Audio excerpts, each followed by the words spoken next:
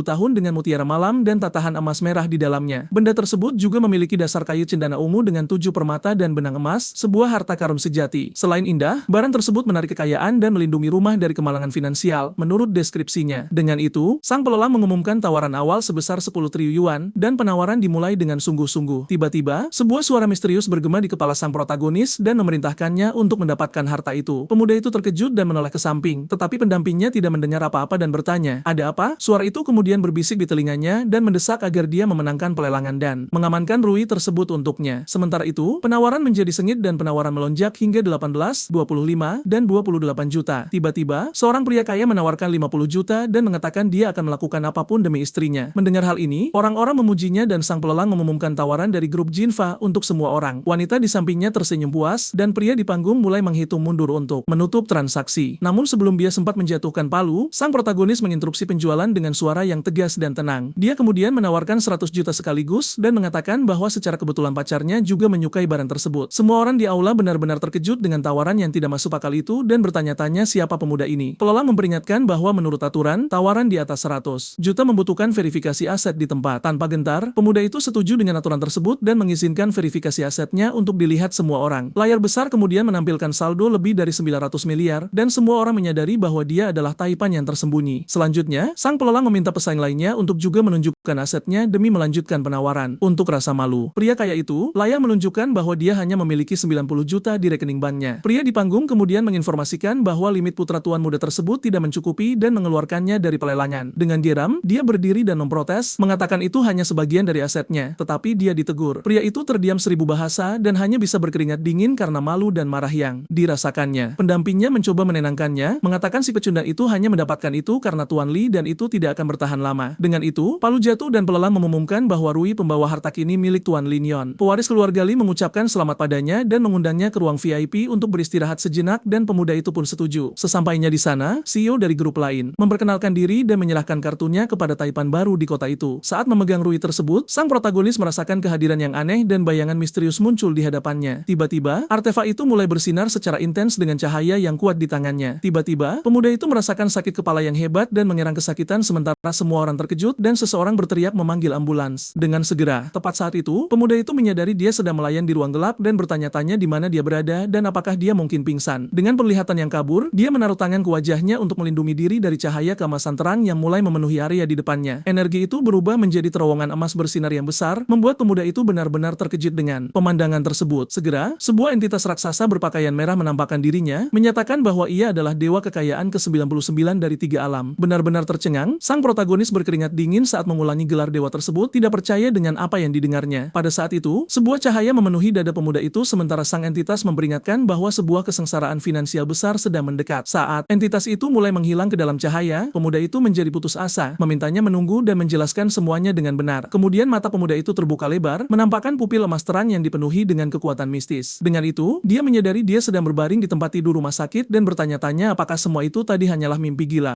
Namun renungan sang miliarder baru itu terhenti saat pintu geser di kamarnya mulai terbuka perlahan. Segera, pewaris keluarga kaya tersebut memasuki ruangan dengan senyum, merayakan fakta bahwa penolongnya akhirnya sudah bangun. Pria berjas itu bertanya apakah dia merasakan sakit dan menawarkan untuk memanggil dokter, tetapi sang pasien meyakinkannya itu hanyalah kurang tidur. Tepat saat itu, ekspresi pria kaya itu berubah menjadi lebih serius saat dia mencoba mencari tahu apakah temannya sedang menghadapi kesulitan apapun. Dengan tekad bulat, sang protagonis mengangkat satu jari dan mengaku bahwa dia berencana memulai sebuah perusahaan untuk bersaing langsung melawan grup musuhnya. Tamu tersebut tertawa dan menunjukkan dukungan penuhnya atas balas dendam ini, tetapi sang pasien, yang berkeringat gugup, mencoba menjelaskan ini bukan sekadar bahaya pribadi. Pemuda itu kemudian berargumen bahwa para lintah darah predator itu telah menghancurkan masa depan banyak orang muda dan dia ingin memberi orang-orang itu kesempatan baru. Terkesan oleh kemuliaan pemuda tersebut, sang pewaris meletakkan tangan di dadanya dan bersumpah akan melakukan segalanya untuk mendukung proyek besar ini. Dengan itu, pemuda itu meminta bantuan bantuan untuk pendaftaran hukum korporasi barunya. Dan pria berjas itu pun segera bertanya apa namanya nanti. Dengan senyum percaya diri dan kilatan emas samar di matanya, sang mantan pengutang menyatakan bahwa korporasinya akan disebut Grup Cheese. Sementara itu, pemandangan berpindah ke fajar di kota tersebut menunjukkan kantor utama grup musuh yang mewah dan diterangi sinar matahari. Di sofa, seorang pria berkumis tertawa saat membaca berita. Menganggapnya konyol bahwa pemuda itu ingin memulai sebuah perusahaan untuk membantu orang miskin. Dia memeluk gadis itu dan mengejek, mengatakan proyek itu adalah tiruan murah dan pemuda itu hanya hidup di dunia fantasi. Tiba-tiba, matanya terbelalak di balik kacamata saat melihat pembaruan penting yang membuatnya benar-benar terpana. Layar ponsel menunjukkan bahwa grup Cixing telah resmi didirikan dan sang protagonis sudah menjadi presiden baru federasi tersebut. Pemandangan berganti ke sebuah auditorium besar tempat konferensi pers sedang berlangsung dengan banyak orang penting yang hadir. Seorang reporter berkacamata mempertanyakan apakah sang presiden tidak takut kehilangan uang karena proyek-proyek sosial ini berisiko tinggi. Pemuda itu menjawab dengan tegas bahwa ketakutan terbesarnya adalah melihat orang-orang menyerah pada impian mereka karena kekurangan uang, bukan kerugian finansial. Dengan senyum percaya diri, dia menyatakan bahwa selama proyek tersebut membantu orang, dia bisa menanggung risiko jangka pendek apapun. Kemudian seorang reporter wanita berdiri dan bertanya apakah dia telah mempertimbangkan masalah Gunung Selatan Baron yang dianggap sebagai barang panas yang merepotkan. Penonton mulai berbisik-bisik mengatakan tempat itu adalah lubang uang dan siapapun yang terlibat di sana akhirnya akan bangkrut dan gagal total. Namun sang protagonis tetap tidak gentar, menyatakan bahwa itu bukan sebuah masalah, melainkan isu sosial mendesak yang perlu diselesaikan. Di depan semua kamera, sang miliarder baru mengumumkan bahwa grupnya akan berinvestasi besar-besaran dalam pengembangan Gunung Gersan tersebut. Hal ini menyebabkan kegemparan dan semua jurnalis bergegas mengajukan pertanyaan tentang modal dan garis waktu proyek tersebut akan dimulai. Sementara itu, malam jatuh di kota dan kita kembali ke kantor mewah grup saingan di mana suasananya penuh dengan ejekan dan kecemburuan. Sang penjahat tertawa keras dengan kekasih di pangkuannya, mengatakan bahwa berinvestasi di gunung itu adalah bukti bahwa pemuda itu tidak punya pegangan pada realitas. Wanita itu tersenyum. Setuju, sementara pria itu mengatakan pecundang tersebut sangat suka hidup dalam fantasi dan akan jatuh tersungkur dalam waktu dekat. Tatapannya berubah gelap dan dia bergumam ingin melihat berapa hari permainan kecil rivalnya akan bertahan sebelum semuanya hancur berantakan. Kembali ke grup sang pahlawan, kita melihat pertemuan serius di ruang konferensi di mana suasana di antara mitra baru cukup tegang. Teman kayanya merasa khawatir, memperingatkan bahwa gunung itu adalah mimpi buruk di mana 5 gelombang investor telah bangkrut di masa lalu. Di atas meja, dokumen proyek menunjukkan angka-angka yang menakutkan dengan kerugian mencapai ratusan juta, membuat skala risikonya menjadi jelas. Pemuda itu memerintahkan asistennya untuk segera menghubungi para ahli dan menuntut laporan lengkap tentang area tersebut dalam waktu hanya 3 hari. Tepat saat itu, teman kayanya muncul dengan sebuah map dan menyerahkan kontak tim konstruksi terbaik di kota untuk membantu upaya tersebut. Keesokan harinya, armada alat berat ekskavator kuning yang mengesankan berkumpul di pintu masuk gunung untuk memulai konstruksi berat. Dengan itu, para pekerja mulai mengebor tanah berbatu dengan jas camar dan menganalisis cetak biru untuk mengubah tempat gersan tersebut. Skala proyek tersebut dengan cepat menjadi raksasa dengan sabuk konveyor dan truk-truk yang memindahkan bertonton tanah tanpa henti sedetik pun. Seminggu berlalu dan ponsel sang protagonis bergetar memberitahu adanya transfer ban hampir 9 juta yang baru saja masuk. Tiba-tiba, pintu kantor terbuka lebar dan sekretaris cantik itu masuk dengan terburu-buru. Gelisah dan kehabisan napas, memanggil bosnya. Sambil duduk tenang di mejanya, pemuda itu merasa kepanikannya aneh dan bertanya, apa yang terjadi sampai begitu mendesak. Karyawan itu kemudian dengan cepat mengulurkan lengannya dan menyerahkan ponselnya agar dia bisa melihat berita mengejutkan itu dengan matanya sendiri. Di layar, sebuah tajuk berita sensasional menyebut sang investor bodoh dan mengatakan proyek gunung itu adalah kegagalan total tanpa hasil kembali. Selain itu, televisi menunjukkan seorang reporter siaran langsung di tempat kejadian, mempertanyakan apakah taipan baru kota itu akan mampu membalikan permainan berisiko ini. Karena khawatir, asistennya memperingatkan bahwa opini publik telah meledak menentang mereka dan dunia luar menertawakan perusahaan tersebut dengan pesimisme. Pemuda itu berjalan ke arah jendela, mengamati kota, dan menyadari bahwa rival-rivalnya melancarkan serangan media ini hanya untuk melihatnya jatuh. Namun sebuah senyum percaya diri muncul di wajahnya karena dia tahu betul bahwa musuh-musuh itu telah memilih lawan yang salah kali ini. Sementara itu, di aula perjamuan grup musuh, sebuah pesta mewah sedang berlangsung yang diisi dengan wanita-wanita cantik untuk merayakan kegagalan yang dianggap nyata tersebut. Sang penjahat menari mesra dengan kekasihnya dan berkomentar dengan nada mengejek bahwa akan menjadi dongeng sejati jika tempat itu bisa menghasilkan keuntungan. Dengan tatapan jahat dan penuh bisa, pria berkumis itu menyarankan bahwa pesta ini sebenarnya adalah pemakaman dini untuk proyek rivalnya. Dengan antusias, dia mengangkat tangannya dan mengumumkan kepada semua tamu di aula bahwa dialah yang akan membayar semua biaya malam pesta tersebut. Namun, perayaan tersebut tiba-tiba terhenti ketika ponsel di sakunya mulai berdering terus-menerus menuntut perhatiannya. Saat dia menjawab, sebuah suara di ujung telepon bertanya di mana dia berada, karena ada orang-orang penting yang sedang menunggunya saat itu. Tepat saat itu, sang penjahat shock mendengar berita mengejutkan di telepon dan bertanya dengan tidak percaya atas apa yang baru saja diberitahukan kepadanya. Dikonsumsi oleh amarah, dia dengan kasar membalas membanting ponselnya ke tanah, menghancurkan perangkat tersebut di depan semua tamu. Melihat hal ini, kekasihnya mencoba menenangkan si playboy tersebut, menanyakan alasan kemarahan yang begitu besar, tetapi dia tampak hilang kendali dengan urat-urat yang menonjol di wajahnya. Pria berkumis itu kehilangan kesabaran dan berteriak kasar menyuruh wanita itu pergi dari pandangannya sekarang juga. Dia menggertakkan giginya dalam kebencian saat memikirkan rivalnya dan menolak menerima bahwa orang yang dia sebut pecundang telah menang lagi. Kemudian pemandangan berputar kembali ke 1 jam sebelumnya untuk menjelaskan semuanya, menunjukkan lokasi konstruksi di bawah hujan deras yang sangat lebat. Sang protagonis tiba dengan mengenakan jubah hitam dan Mandur berlari mendekat untuk melaporkan situasi mendesak yang mereka temukan. Pekerja tersebut menjelaskan bahwa ekskavator menghantam sesuatu yang sangat keras saat memindahkan tanah dari gunung gersan tersebut. Setelah diperiksa lebih dekat, mereka menyadari bahwa bongkahan batu itu penuh dengan mineral emas yang bersinar di kegelapan. Dengan emosional, pekerja itu mengungkapkan bahwa mereka baru saja menemukan tambang emas masif yang tersembunyi di tempat itu. Teman kayanya tidak bisa menahan tawa dan mengucapkan selamat kepada pemuda itu, mengatakan bahwa dia adalah jimat keberuntungan yang membuktikan semua orang salah. Dengan senyum licik, pemuda itu bercanda bahwa tekadnya pasti telah menggerakkan langit untuk menerima anugerah seperti itu. Namun ia segera berubah serius dan memerintahkan agar keamanan diperketat dengan pengawasan penuh guna melindungi aset baru mereka. Rekannya kemudian mengernyitkan dahi, bingung mendengar sang pahlawan berencana menyerahkan eksplorasi tambang tersebut kepada pemerintah. Pemuda itu menjelaskan bahwa emas adalah sumber daya nasional dan meminta temannya menggunakan koneksi yang ia miliki untuk menjadwalkan pertemuan resmi. Terkesan dengan kejujuran tersebut, sang rekan tersenyum lega dan meyakinkannya bahwa ia akan mengurus semua dokumen yang diperlukan. Tak lama kemudian, cerita membawa kita ke gedung pemerintah kota tempat nasib tambang itu akan diputuskan. Di ruang pertemuan, beberapa pejabat berjas menganalisis laporan kelayakan. Sementara sang mogul baru menunggu, seorang direktur dengan wajah serius menatap pemuda itu dan mengomentari kerugian yang dialami perusahaannya sebelum terobosan besar ini. Dengan rendah hati, sang protagonis menjawab bahwa kehilangan uang bukanlah masalah jika itu demi membantu pembangunan kotanya. Dihadapkan pada kerendahan hati pemuda itu, para pejabat berbisik di antara mereka sendiri, memuji integritas dan sikap mulia sang investor baru. Kemudian sang direktur angkat bicara, meminta pemuda itu untuk terus terang dan mempresentasikan konsepnya untuk proyek tambang emas tersebut. Sang protagonis berdiri dan menjelaskan bahwa idenya bukan sekadar mengekstraksi biji, melainkan menciptakan pembangunan yang komprehensif. Ia dengan tegas mengusulkan pembangunan matriks yang menghubungkan semua industri lokal di sekitar sumber kekayaan baru tersebut. Pejabat itu terkejut dengan ambisi ide tersebut dan mempertanyakan apakah pemuda itu benar-benar memiliki rencana konkret untuk itu. Tanpa ragu, sang jutawan muda melemparkan senyum percaya diri dan mengonfirmasi bahwa ia sudah merencanakan segalanya hingga ke detail terkecil. Menunjuk ke peta di layar, ia menggambarkan rute yang berfokus pada ekonomi, menciptakan layanan perhiasan dan wisata pertambangan. Selain itu, ia merencanakan rute budaya dengan pembangunan museum besar untuk menarik wisatawan dan menceritakan sejarah lokal. Proyek ini juga mencakup jalur ekologi dan zona budaya untuk mempromosikan adat istiadat dan arsitektur wilayah tersebut. Sebagai penutup, pemuda itu menawarkan diri untuk memimpin pembangunan dan menanggung semua biaya awal dari kantongnya sendiri. Ia bahkan menjamin bahwa setelah menghasilkan pendapatan, ia akan menginvestasikan kembali semua keuntungan ke dalam proyek kesejahteraan publik. Mendengar hal ini, semua orang di ruangan itu berdiri dan bertepuk tangan, terkagum-kagum dengan visi tercerahkan yang dimiliki pengusaha muda ini. Sang direktur menjabat tangan sang pahlawan, menyegel kesepakatan tersebut dan berjanji bahwa pemerintah akan memberikan dukungan penuhnya agar rencana itu berhasil. Tiba-tiba, pintu ruang pertemuan terbuka, menarik perhatian semua orang yang hadir pada pendatang baru tersebut. Seorang pria berkacamata masuk, tersenyum dan memuji presentasi tersebut, mengungkapkan dirinya tak lain adalah wakil wali kota. Sang politisi dengan antusias menyapa pemuda itu, menyatakan bahwa rencananya telah memberikan sayap bagi ekonomi mereka yang sempat mati. Selama percakapan mereka,